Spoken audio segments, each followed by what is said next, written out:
Call this meeting to order. It's Public Works Committee for the City of Hudson. We're meeting on Tuesday, November 11th, 2025 at 5 p.m. Public Works Committee is now in session. First item is roll call. Mike Kennedy. Here. Is present. Thank you. Sarah Brook. Here. Thank you. And my name is Joy Knudsen, and we are all the elected officials here tonight. Also like to introduce the city staff that's here. Couldn't do what we're doing without them. To my left is Aaron McPhee Anderson, the city engineer. To my right is the director of Public Works and Parks, Michael Miraz. And at the end, we have Deb Andrews, who is the executive assistant for the Public Works Department. So first item is approval of minutes. Our last meeting was September 8th, so it's been a couple months. Anyone have any comments, changes, omissions that you've caught? Anything there? Move to approve. Second. Okay, motion and a second for approval. All those in favor? Aye. Aye. Opposed? Thank you. That's approved. Next item on our agenda is comments and suggestions from citizens present. We do offer an opportunity for public comments at our meetings, and I see there's someone here in our audience tonight. If you'd like to come forward to the podium, and we would like you to introduce yourself, your name, and your address, so just for the record so we know who's speaking to us. Hi there, I'm Cheryl Martini-Jorgensen. I live at 757 Malibu Drive, rather new resident there. I just wanted to speak up in support of the parking conditions that are attached to the short-term rental as they currently are. We've had a couple places on the street that I live on that have had things at their properties that aren't necessarily allowed at this time, but it has covered the whole street. It blocked my mailbox from access for the post office, and my husband and I, as we both look at it, we're like, what are we going to do when all those cars are parked all the way along the entire road when snow removal happens, and we can't, when they leave, all the snow that the plow couldn't do is still going to be sitting in the road. And I work in a hospital under call and emergency conditions as well. I need to be able to get out and get to the hospital that I work at. So for me, that's kind of a critical thing. The other concern that I had is there's been a lot of construction on that road. And recently, the property on the, I'm bad at my directions, on the west end of Malibu Drive, the big property going up there, as I was getting ready to leave my house, I had kind of looked out the window and saw this very huge county concrete truck that was trying to get around the corner. I was told that it didn't make it, and so they ended up having to stop and unload and take everything down there. But I kind of looked at it and thought, that's a very, very big load for a very small bridge. And so my concern and my question is, does somebody need to take a look at that bridge and make sure that the structural integrity wasn't damaged with that volume of weight? I mean, these were very big, very heavy, and a high volume of heavy, heavy blocks. Mm-hmm. So just as somebody that goes over that bridge all the time, that was my concern as I was looking at it. And it took quite a while and a lot of maneuvering, and so I had to kind of change my plans to wait to get out of the neighborhood. So just as a new person there, those were some of the concerns that I had, and I kind of wanted to thank you guys for all the heat and everything else you've been taking, and just saying that, you know, entirely supportive of what you're doing with that. So those are my comments. Thank you, Cheryl. Could you clarify your address again for me? 757 Malibu Drive. 757 Malibu. Okay, thank you. So that bridge, is that on 7th Street? Yeah. It just goes over the 7th railroad Street tracks? is where that 7th Street bridge. Yeah. Over the railroad tracks Yeah. there? Yeah. Correct. Okay, thank you. So you're saying The truck was about the length of the whole bridge, actually. Okay. Like from beginning to end. That's why you couldn't miss it. And I was curious because first I thought that's a lot of weight for that bridge. And then I went and looked and I'm like, how much can that bridge support? And I think it was like 10,000 pounds is the restriction. I'm sure it was well over that. And then just trying to watch them make the corner, and I was like, I wonder how much concrete they're going to take off of the sidewalk. I mean, that kind of weight. But I mean, it's fine. They didn't. Yeah. But again, it was just concerning to me as someone who goes over that bridge all the time. Thank you. Anyone have a comment or question? Appreciate you coming and sharing your opinions, and this is helpful for us as we move forward. So I'm hoping that's why I kind of figured it was worth letting you guys know that we do appreciate it and support it, so. In the city contracts with the St. Croix County to do bridge inspections. And so they actually just did one here last year, and we're finishing up some of the requirements that they had us do. So some of the joint cleaning and then sealing it. So I don't know if you've seen that, but all of our bridges in the city are inspected by them regularly to make sure that they're safe for people to use. So, yeah. I appreciate that, Yep. thank you. Thank you. Okay, thank you, Cheryl. Thank you. Appreciate you coming and all Thank your you. input and ideas. Thank you. Okay, next item on our agenda is new business. And item A is discuss trail snow removal operations. So I'll let the staff lead us there. Yeah, so this is on the agenda tonight, and it's been discussed at prior public works committees, is just kind of a general discussion on snow removal operations for trails throughout the community. As we continue to install and construct more trails, we just want to make sure that we're being consistent throughout the community and performing snow removal operations on, trails that are our responsibility. So I did put the idea of the current trails that we do plow. Those are highlighted in yellow. The ones that have the blue line next to them, those are trails in the right-of-way that we do not plow. So typically, how Hudson has done things in the past, right, is trails have been treated similar to sidewalks. In the way I say that is because sidewalk snow removal is referred to in the ordinance, and so if a sidewalk abuts a private property, the adjacent property owner is responsible for snow removal. Okay. The question becomes, is a trail a sidewalk? All right.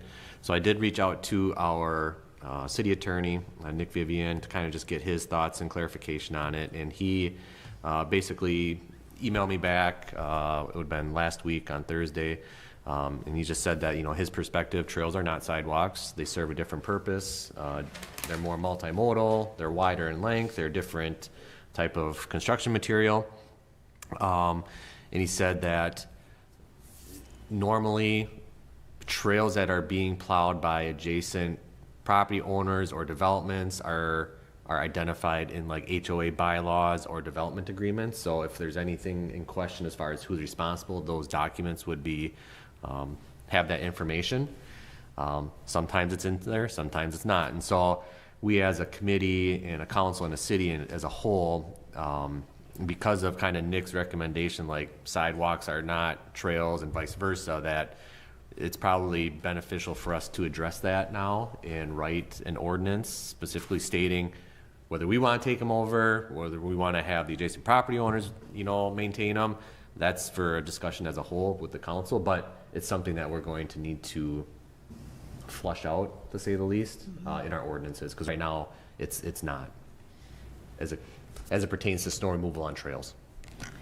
So it's just been a practice, but it's not written anywhere definitively. It's not in our ordinances, no. General practice then. Correct. Okay. Yep. And that leads to a larger discussion is, obviously you're looking at this map, we probably plow 50% of the, trails in the community. So, and that takes our staff, we have our mechanic helps, park staff when they're done with their plow route, depending upon how long they've been there, they might hop on a piece of equipment and go do like Lakefront Park. And between the two of them, it takes, 6 to 7 hours for the trails that we do now. Okay.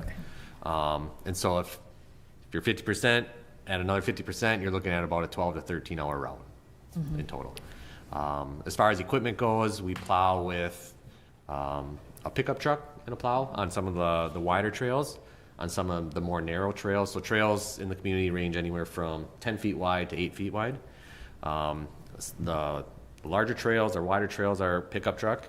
The more narrow trails, we have a blade or a plow attachment that fits on the front of a skid steer or a tool cat, and we plow with that. And then if it gets really deep, then we have the snow blower to hook up on front of the tool cat that we actually blow it, because if it's wet heavy, hard to plow, so on and so forth. So we do have some pieces of equipment. Obviously, there's more efficient pieces of equipment out in the marketplace, but those get expensive.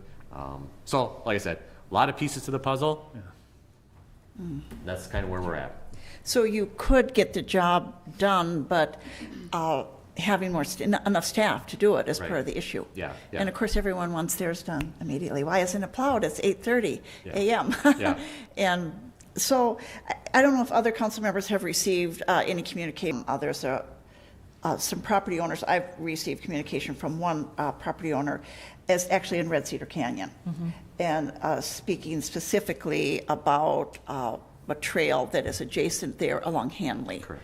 And I believe their HOA has taken care of that in the past, but now, according to this property owner, the HOA has said, no, we're not. And so that's one of the, I mean, yes, it is a topic that we need to address as the city. And have I mentioned before we need more public works staff? Yeah. I think maybe I have. I can't remember when, but recently, that is one of the reasons it's come forward. Is there has been actually a request right now that we want you to take over. And if you'll notice on the map, the others that, and I thank you for your designations in different areas, there are other HOAs that are doing their own. You know, there's, if we could identify one as Carmichael Ridge, I think. Yep, correct. And Stone Pine. Stone Pine has yep. always been doing their own, even that major one along Grandview Drive. Grandview. Yep. They do that, Yep. okay. Were those written into like their Developers development agreement. agreements? Yeah, so that's where a lot That's of the that question document- we've been trying to dig Okay. into. Okay. So the one in Red Cedar Canyon, it does address that the HOA is responsible in their bylaws and covenants that they're responsible for trail maintenance in the open space on the plat. The problem is the trail along Hanley is not Open platted space. as open space or Okay. common space. Yeah. And so that's kind of where the discrepancy is and why we reached out to the attorney to get his, thoughts on it. But yeah, typically the HOA declarants or the developer's agreements would identify if an HOA is responsible for snow removal on certain trails throughout their developments. Yeah. So when you think you gave us that estimate of 7 hours now, bumping to 12 hours, was that taking over all of them? Those ones that are that did not include the ones that are part of the homeowners Correct. agreements? That is not Okay. including the HOA trails. Okay. Yep.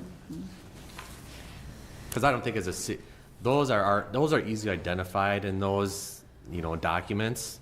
Right. It's the ones that, like along Carmichael or Crestview, where you have multiple business owners that front it. There's not one big developer, each parcel is its own, development. So it's not identified in any documents that we have on file. And so, like I said, the history, the practice has been to treat trails just like we treat sidewalks. And we have sidewalks in the ordinance, right? And that's in the issue sheet. And that's clear to me, right? It's the gray area of a trail versus a sidewalk and that whole thing. Right. If we added the phrase sidewalk and trails Right. to that ordinance, that would cover everyone. Does that make everyone happy? No, not necessarily, but it is, it's one of those ways that people are responsible to contribute to their community. We have a sidewalk behind our house that actually, there's an easement, a utility easement, and believe it or not, parkland along the sidewalk, which we have always mowed and shoveled and so on. There was a time when we had a lot of discussions with the city about that because we wanted to put a fence in. We had to put the fence in respect those boundaries. So there are times when, the community just has to chip in. It's the property that's nearest you. So I don't know exactly why this change is coming forward from Red Cedar, but I know that that's landed on your desk. It landed on my desk. It came to me also by email. So anyone else have comments? I mean, this is not an action item tonight. It certainly may need to be soon from what you're saying. Thanks for getting that insight from the city attorney. Do you have anything to contribute about that, Aaron? Sorry to hop on you, but as far This as is the more out of not in my wheelhouse, I'll say. the Maintenance That's a good The or legality legal. part. Good answer. legality, Yes. Yeah. But you have helped guide the city to trying to, is our goal to have everyone new trail be 10 feet, or are we going to try and go The with 10 feet is kind of the recognized standard for a minimum trail width. So like on 11th Street, we ended up doing 8 feet and we kind of had to apply for a variance, I'll say, to get the grant money for a trail or moving forward, because everyone recognizes 10 feet more for the shared use path. And because we were But- getting outside funding grant, Yeah. we had to comply with the Yeah. guidelines, okay? Yep. So that was like, well, there are certain constraints. That was a really tight corridor. So if you just can't make it work, then, you know, you can go down. So yeah, 10 feet is more the recognized shared use path width. Sure. A And if- lot of our trails are 8 feet, and I would say some of the recent like rehabs, you know, if it's an existing trail that's already 8 feet, I think like before I was here, they redid the Hagen Trail, and I think they evaluated going to 10 feet, but then it's just all about the cost. So Yeah. For sure. it's kind of a balance, I think. Sure, and I do recall that, I believe you were part of the design for the segment in Lakefront Park. Yes, That was, yep. and that Yeah. makes sense. A lot of people, dogs, baby Yes. strollers, going Yep. back and forth. We did go to the wider. We wanted to. Did we not widen it there or not? It wasn't, we ended up, there was a water main or water service, I guess, to the Courtesy ferry dock. Yep, courtesy dock. that prevented us from kind of I didn't digging realize it that, so we out. never widened it. Yeah, so we didn't end up widening it. I see. Because it ran into like an unforeseen circumstance that Sure. would have just delayed it and would have gotten a little messy, so, Yeah, thank you for but explaining that. yeah, we, So, right, and a sidewalk is how wide? 5 feet? 5 It's 5 feet feet. minimum. Okay. Yeah. 6 Sure. feet is standard some Sure. places. Yeah. Most of our sidewalks in the Ours. residential areas are 5 feet wide. Yeah. Downtown, obviously, it's a different story, a little wider accommodations, but out in the Right. residential area, 5 feet. Okay.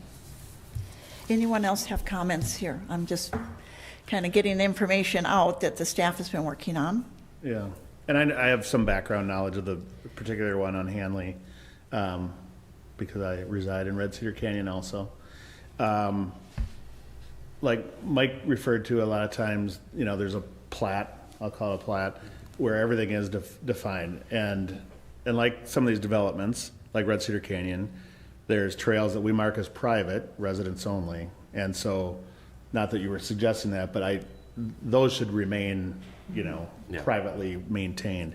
The particular one, we don't have to dig into all the details, that was viewed as, that the area along Hanley that was viewed for, I'll say, forever as common area. So yes, it used to be maintained by the HOA there. There was a discussion about someone's private property, and then it was discussed that, well, that's not your private property, and they said, yes, it is. So we did some digging, or the HOA did some digging, and I think you and I talked about this about a year or two ago, and they said, oh, that's my property, and then, so then that kicks in, well, if it's your property, you abut the sidewalk, you should maintain it. And so that's why the change kind of occurred. Now, that being said, nobody there wants to go from a maintenance-free sidewalk to now they got to do it. Okay. Nobody loves that. Sure. So to me, it almost flip it around. I think we have to figure out the definition of a path versus the definition of sidewalk, and you probably have one. Yep. You'd mentioned that Nick said the material they're made out of is different. Do we have blacktop sidewalks in the city? And do we have cement trails in the city, or are they Now, Aaron, you can answer. Well, yeah, like the I think 11th for the Street is most a part, sidewalk? no, but that doesn't mean, I don't know of any blacktop sidewalks, like narrow blacktop, and I guess the wide trail sidewalk, I mean, the downtown area is wider than, you know, it's like 10 or 11 in front of some of the businesses, and that's concrete. So but downtown is unique. So I would say that right now it's fairly consistent with the trails being the blacktop, but that doesn't mean that you couldn't do a cement trail. No. In Eau Claire, let's just say, they are actually doing a lot of like 10, 12 foot wide with concrete. Okay. It'd be a lot more expensive, but I would say it's still seen as like a shared use path. It's more the width, The width I is- think, for me. So TIF, community development team, they're going through the zoning code update, right? And so they're looking to address this just for their code. And Tiffany Weiss has kind of identified or define a shared youth path versus a sidewalk, you know, and that would be brought forward and put in the zoning code. Okay. So we would want to be consistent with what kind of they have as a definition, just in, you know, as a best practice. And I'm not, I just, to my knowledge, could you say it was a mistake 25 years ago when they built Red Cedar Canyon, that this particular spot wasn't identified as a path, and so that no longer, or maybe you're saying that is what's going on, but that's kind of the discussion. If it's a sidewalk, the people who would abut it have to maintain it, not only snow, but also mowing and trees and everything. So this opens up that can of worms, goes to an extra large size. Who's mowing it? Do the homeowners? Right now, the HOA is until, I think, October 31st. Seriously, so that's been an internal change. Yes, because it was. Due to some issues. Those homeowners said that's our private property, that we abut that path, sidewalk, Okay. whatever we're gonna call that. Okay. And so that's when the HOA said, well, the entire neighborhood shouldn't maintain 16 properties. You know, I have a sidewalk, I shovel it, you Yeah. know, and I wouldn't want my neighbor to have to pay for my maintenance. So that's kind of how that came about in my view of that. So, and I think from my knowledge of talking to people that they weren't, the word path and sidewalk is being thrown around for that particular area. Because there's the Red Cedar Canyon Retirement Community, they maintain the path in front of their property. Yep. Or sidewalk, sorry. Sure, yeah. Mowing it. Thank you for- Mowing the I didn't know- boulevard. I didn't know and that. also plowing. Sure. And then it goes to Red Cedar Canyon. The HOA picked it up. And then the city picks up behind, Past Heritage Greens. past Heritage Greens. Out to yeah. the east, yeah. Okay. So that's not an answer, that's just more worms. Yeah, that's that good cans of worms. information, thank you. Yeah.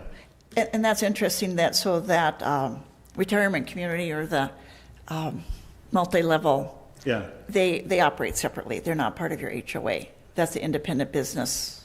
Correct. I believe that there's a shared agreement, sort, but you're right. They're not really in our HOA. Like you said, they so- maintain their Yeah, stretch, they okay. do their own, yep. Well, it's a unique situation. Did you have any comments, sir? I was just going to clarify one thing, and you might have said this and I might have missed it. What, the sidewalk that Mike was just discussing, or path, is it the 10 inches, or 10 feet, I'm sorry? I would say 8 foot would be minimum considered for a path. Okay, but what is it at, At I least think it's 8 feet. okay. eight, I think Yeah. yeah, And is it a Yep. black top, or? blacktop, yeah. Okay, all right, thank you. I'm guessing it was, It might be 10, I don't know. Okay. I'll go to lay down on it tomorrow and look. yeah, Between 8 and 10, how about that? yeah, I think, yeah. I'm They're guessing 8. I mostly just drove 8, out there. It I looks feel like, but narrow to me. around the Okay. city. Okay, well, this is not an action item, but it's a good discussion, and obviously we have concern the public, our residents, want more trails available, and we have trails that need maintenance. And while we've got a plan and some funds set aside regularly, it's hard to keep up with the maintenance that's needed, that's already trails that are breaking down, that have been there for a while. So it's definitely an area of concern that I think we need to address financially. And it sounds like in terms of our code too, to really lay out specifics. So did you have anything more to add, Mike? It's 8 feet wide, It's 8. the one along Hanley, yeah. Okay, thanks. Okay, if there's no other comments, then we'll move on to new business. Item B, discuss December Public Works Committee meeting date. All right, so at the last common council meeting, the date was changed and the landing date fell on December 8th, as you all are aware. So we're just looking at the December meeting, what makes the most sense. I did talk to Chairman Knutson, and before the meeting, the agenda is not going to be super heavy. And so I think keeping it on the 8th and maybe just bumping it up 15 minutes or keeping it at 5 would be prudent. That way we can just kind of hammer it all out at one time and not have to come back the following week in December would be fantastic. That'd be my preference, but I guess I'll leave it up to you if you want to try to find a different date or keep it on, the 8th and just come in a little early if you're able to make it. I'm open. And I like to keep it on the 8th. Could we play the 4:45, 5 p.m. based on the agenda? Yeah. And if it looks like we can do it in that shorter time, I can get here at 4:45, but it's a little tight. You'd rather not? Yeah. Okay. Yeah, I'd rather understandable. stick at 5, but I Sure. will. Okay. And it'd be nice to get them all done in one night. Yeah. That would be great. Stay on our regular schedule. Okay, yeah, that's fine. So Perfect. we will proceed Yep. as that. Do we need to take a vote on scheduled. that? Or I Nope. guess we'll just leave it because we're not making a change. Leave it alone. Thank Yep. you. Okay, now under old business, 6A, discuss 2026 yard waste collection options. Yeah, so we're at the point where we kind of need to make a decision as far as what level of service the cities can provide for next year's collection. In the issue sheet, I did put together kind of a list of, ideas or suggestions that we had discussed in the past. Those include, residents can subscribe to a yard waste cart, which is provided by Waste Management right now at a monthly fee. And so the 2026 fee for that cart is $11.25 per month. Second option is, the residents would be responsible for disposing of their own biodegradable bags. So basically they would collect it, put it in the bags, and then they would have to take it to a local site that would take it, and there are some in the area. Third one is, and I've seen this happen around town this fall, is the resident would hire a private contractor to come and either vac up their leaves or collect bags, so on and so forth. So there are lots of lawn services and tree services that provide that service. The fourth option was, we had discussed a couple meetings ago, was looking into leasing or purchasing a leaf vac. The lease of a leaf vac, I did not find options to lease one just because it is a unique piece of equipment. Those are typically purchased. And then the last one that was kind of thrown out at our last meeting as well was for the city to hire a contractor and bring them in for a period in both the spring and fall to provide leaf collection services similar to what Waste Management is getting out of. And so what that would look like is it would still be a sticker system. The stickers would be purchased at City Hall. We would collect that list, and then for like a 2 or 3 week period in the spring and a 2 or 3 week period in the fall, a company would come in and collect all those bags that people came in and purchased and that are on the list. And so I did get a rough estimate. It's about $5,000 per season. So those are kind of the options we discussed. And like I said, just kind of looking for some direction so that, we can get some messaging out over the next few months. Just kind of, tell the residents what we're going to provide and what they're going to have to do. So. Well, thanks for that overview, and I think we should go through these. I don't know if we want to go one by one or just different council members want to provide their insight or thoughts on them, but it'd be nice to touch base on some of those a little bit. Get your feedback, what you're thinking. Well, I have a quick question. You said the estimated cost is $5,000 per season. Yep. Would that be, I guess what I'm trying to do is with this list of 5, which are great options, thanks for pulling this together, which is kind of you pay to play and which is another bill coming to the city. Yeah. Because where my brain is, not everyone needs this service, not everyone wants this service, and not everyone for sure doesn't want to pay for it if they're not using it. So, number one is we've talked about, you have this thing for 12 months, but you really only need it a couple months, and can you get every thing in there? But it fits that description of if this is an added service you want, you can get it delivered to your doorstep. So is number 5 the city pays the $5,000? Correct. So the city would pay the $5,000. It would be eligible to be expensed to the stormwater utility. And then what we would do is the residents that want to have their bags collected curbside would come to City Hall, pay for a sticker for each bag, similar to what they do now. So we would accrue some funds back. It wouldn't be the full amount by any means. Right. And I would look to probably raise that sticker, because right now it's currently $3. I'd probably raise it to $5. And that way, I estimate probably 200 to 300 bags in the spring and 400 to 500 bags in the fall, so it kind of gives you a rough number of what that total would be. Let me just do the math real quick. Yeah, but I was going to do that too. So let's just assume 250 in the spring. So that's 1,200, so half the 2,500 cost. in the fall. So you're looking at about 35 to 4 grand, so a little less than half would be. So that contractor would only pick up bags that has sticker on them, Correct. supposedly? Yes. I wanted to say that I see, as I drive through town, mini bags at the curb with no sticker on them. And Waste Management does pick them up. Yeah, they do.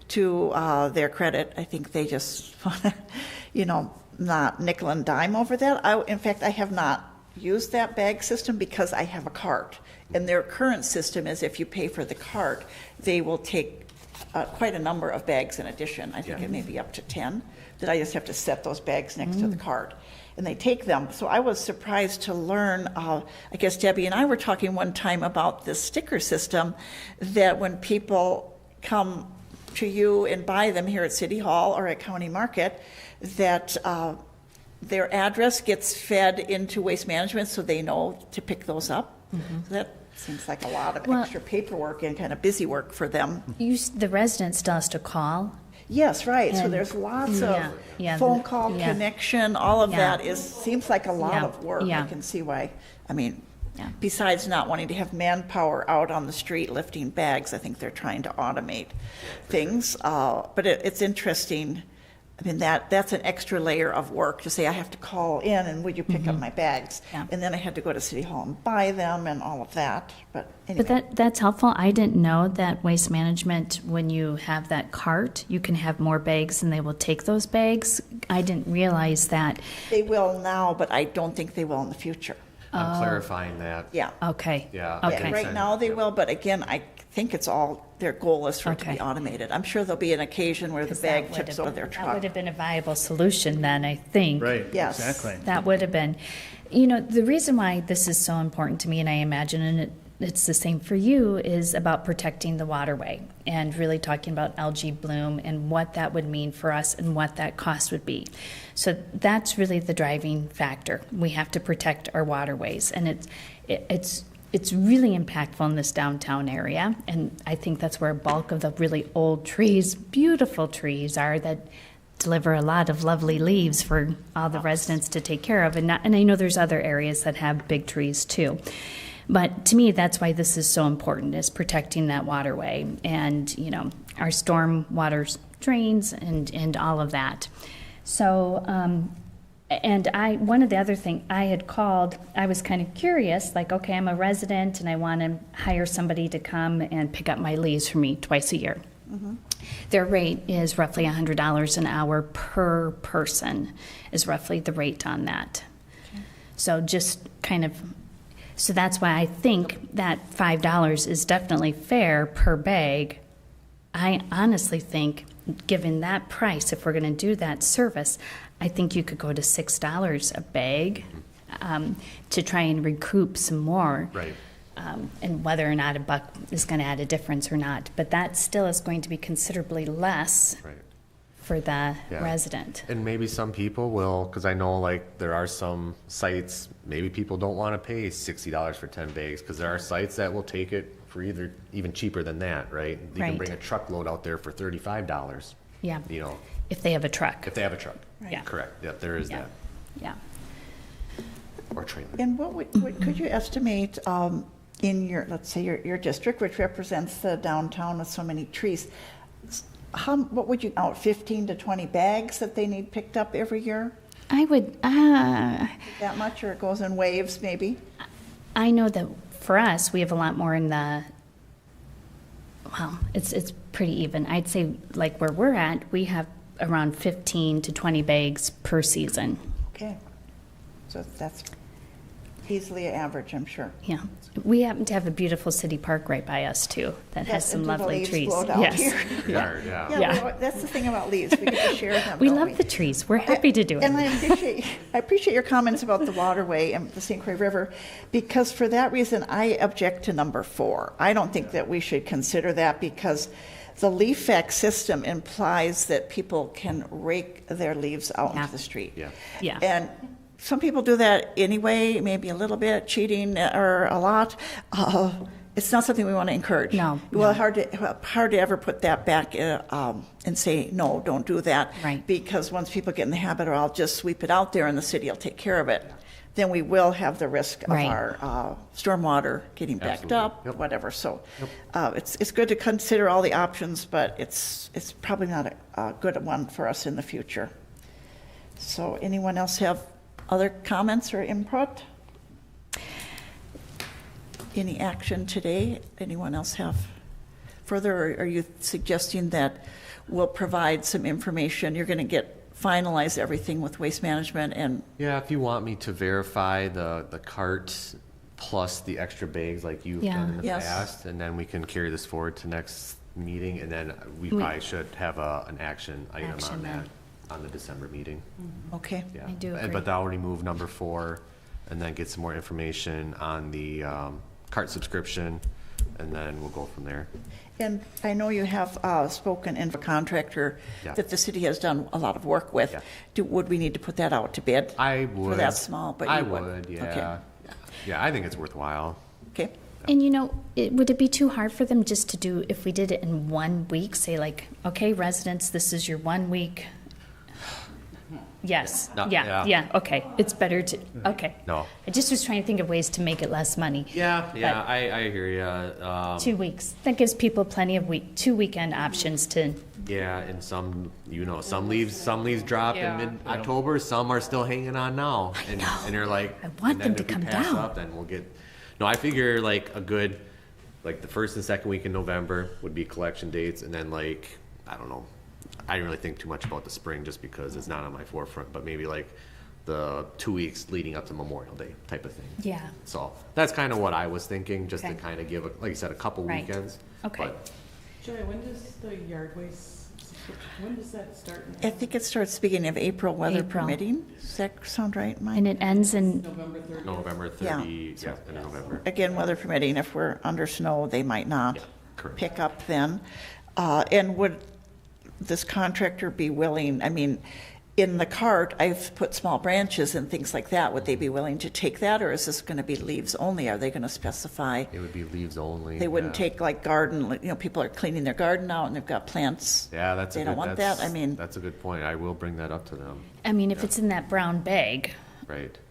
Yeah. but maybe it's They where might they're not want taking it. sticks, Yeah, you maybe know, where they're sticks and taking it small for their branches. They would be using it for composting. composting, Yeah. and they don't want to have landscape rock, and that's why a lot of communities got away from collecting. Because I know in like New Richmond, people would, like I said, clean out their gardens in the spring, and they would have bark, and they would have rock, and they'd have Yeah. bricks, and they'd have edging, and and everything. Yeah. And so then the bags weigh 70 pounds, and that's Valid. we're getting. Yeah, that's kind of what we're trying to get away That's, from. okay, it's good to lock Yep. that down. Yeah. Okay. Thank you. And, I mean, unfortunately, the change is going to happen. Correct. And if we can't decide in December about next year, I mean, I think we still have a little time to continue work on it. And I do want to just remind us also that Waste Management extended us for a year. Yeah. They were going to cut this program off for 2025. So thankfully, persuasive bargaining, that they did continue it another year gives us a little time. So, but it's obviously important. People are thinking about it now, so I'm happy that we're discussing it often here this fall. So we will Sort of get, getting the weeds out. Yeah. No pun intended. Yeah. Leaves, weeds. So the waste cart subscription, you said that they're not going to pick that up in February, right? But you have the cart in your garage sitting there. yeah. You pay $11.25 a month, whether they're picking up that month or not. Is that accurate? Yeah. Okay. Is that correct? Okay. So, and I know that we talked about an inconvenience that if you have that cart, but boy, I'm going to rake the lawn and I need, I have 3 carts worth.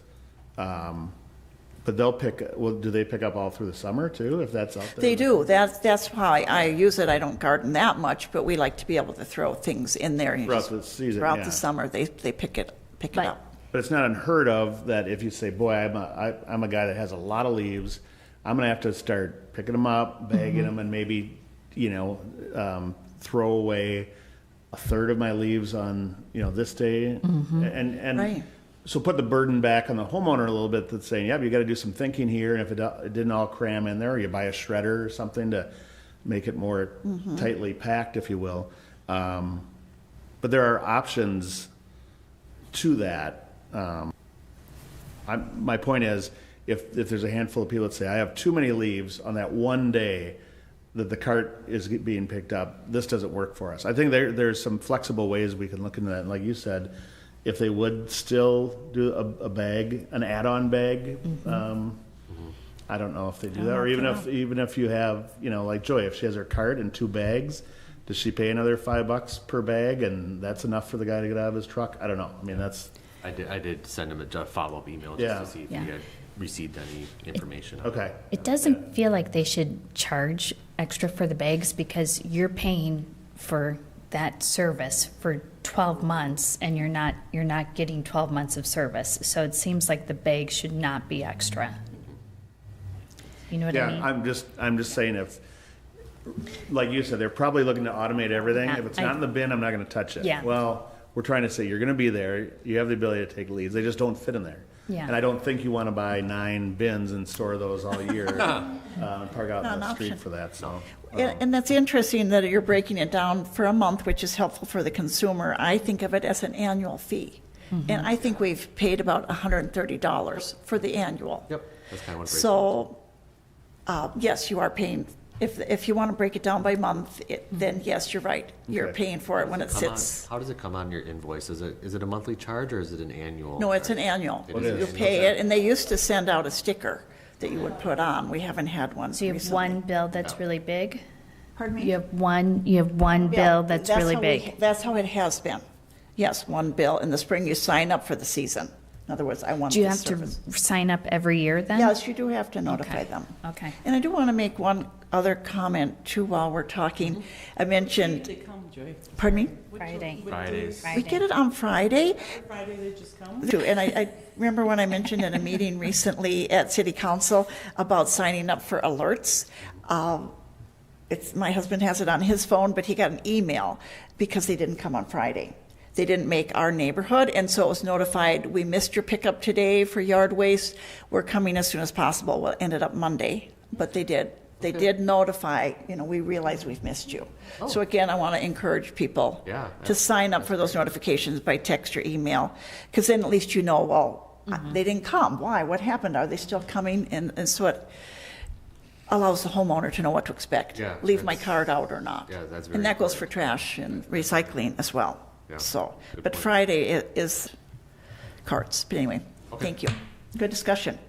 Thanks. Is there anything else that you want, just basically following up with Waste Management on the bags? Bags. And then we'll kind of go from there? Yep. There's no other? Yes, Okay. let's do. right. See. Okay, Great work. thank- Thanks for the options. Uh-huh. Yeah, it's good to try to think forward and how we can help our residents. Okay, that completes our old business. That is not an action item, but now we have project updates on the 2027 Locust Street reconstruction project. Yeah, this one's my item. So just providing an update on where we're at with the Locust Street reconstruction. We had our first ad hoc committee meeting in September, and it was well attended.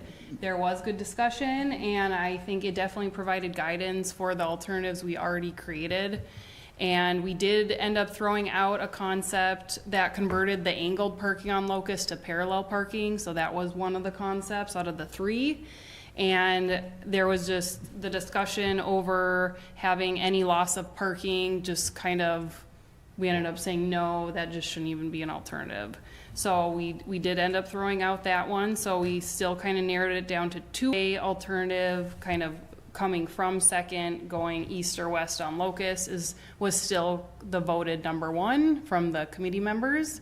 And so our next steps are we're going to create a second online survey. We did have pretty good results from the first online survey we did. We had over 100 people which is pretty good considering the open house had like less than 10. So we're gonna do another online survey, get that distributed to kind of go over maybe like nuance the actual concepts, because the first survey didn't actually show any concept. It was just getting like general, like what are your wants and needs. So now you're gonna like pinpoint now we'll like more show the details. concepts, yeah, kind of have that on the survey. And so timeline for that, I'm not sure yet. I'm gonna work with ISG on that, but hopefully pretty soon we can get that out. And then we are gonna coordinate a little more with the park board based on the lakefront park entrance. So we're kind of looking to maybe, you know, address the safety issues that we've had at like First and Locust, and kind of the entrance into Lakefront Park and what that could look like and how that could function. So Mike's planning on bringing that to the park board to just kind of have some coordination with them as well, since we are bordering Lakefront Park. And then we will schedule another ad hoc committee meeting at some point just to kind of go over it all again and make sure everyone still feels good with the direction. So that's next steps. That's great. Any comments on that, or thanks for the update? And am I correct, Councilmember Brooke, that you're serving on that committee? Yes, Yeah. and Did you want to add anything? No, that was great. That was perfect. And Randy Morissette is the other council appointed. Yes, because your tricks to Yeah. cover the downtown. Okay, thank you. Next item on project update is the 2101 O'Neill Road facility renovation. Yeah, I'll keep this brief just because I kind of gave this update at Common Council at the last meeting, but things are progressing well. The interior improvements are scheduled to be done probably mid-January. And so that means the main trench and the kind of storage area, the restroom renovations, and the kind of the HVAC work is going to be completed by then. So in theory, we would be able to maybe start moving over some pieces of, you know, stock or supply items that we don't typically use in the wintertime. And then the remaining exterior improvements, right now they are constructing the walls on the salt storage facility. Those are set to be done probably mid-December.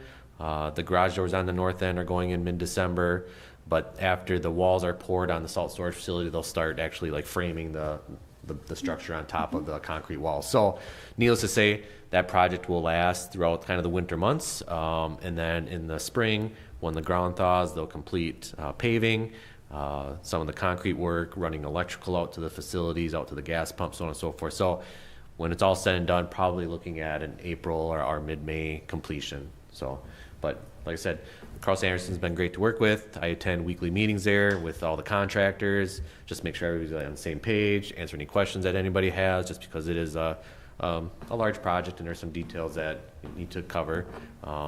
But yeah, very, very happy with how it's progressed so far. And if you ever want to walk out and just see kind of what's happening, feel free to reach out to me and we can walk through it. Yeah, that sounds great. If you had to pick a month that would be the easiest for your staff to To move in, yeah, right. It would probably wait until after the winter months. Yeah.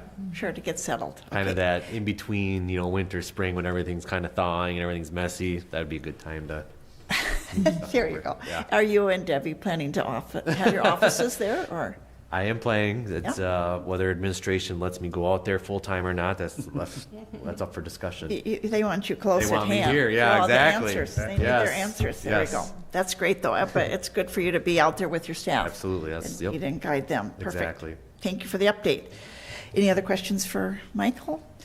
Okay, then the next item is communications and items for future agenda, and we have two things listed: a retaining wall policy. Is there any comment that you want to make tonight, or just that we're going to be addressing it? Just be addressing it at the next meeting. Did you have anything to share? No, not right now. Okay, so that'll be hopefully on our agenda in December. And then also the 2028, looking forward, 2028 through 2028 to 2033 infrastructure improvement plan. Wow. That's looking forward. And 33. Yeah. you have something that you're going to present to us, or we're going to start working towards that? We will have some things to present. It's going to be more of a general discussion, kind of the direction of, you know, where we would like to go. You know, we have the next 2 years kind of pinned down, you know, the big mill and overlay reclaim project this summer. 2027 is Locust Street. And then beyond that is kind of, we have some things that we've discussed in the past, but we just kind of want to maybe pinpoint it more. So we'll have some of those discussions because grants become available, so on and so forth. We want to be able to be prepared for those opportunities for the city. Sure. Thank Yeah. you. Some forward beat thinking. goes on. That's right. Okay, Yeah. got to be looking forward. Okay, are there any comments from council members about future agenda? Anything you wanted to add? Okay, then I think we're ready for adjournment. If we Move to could, adjourn? Second? motion and second to adjourn. All in favor? Aye. Aye, okay. We are now adjourned. Thank you.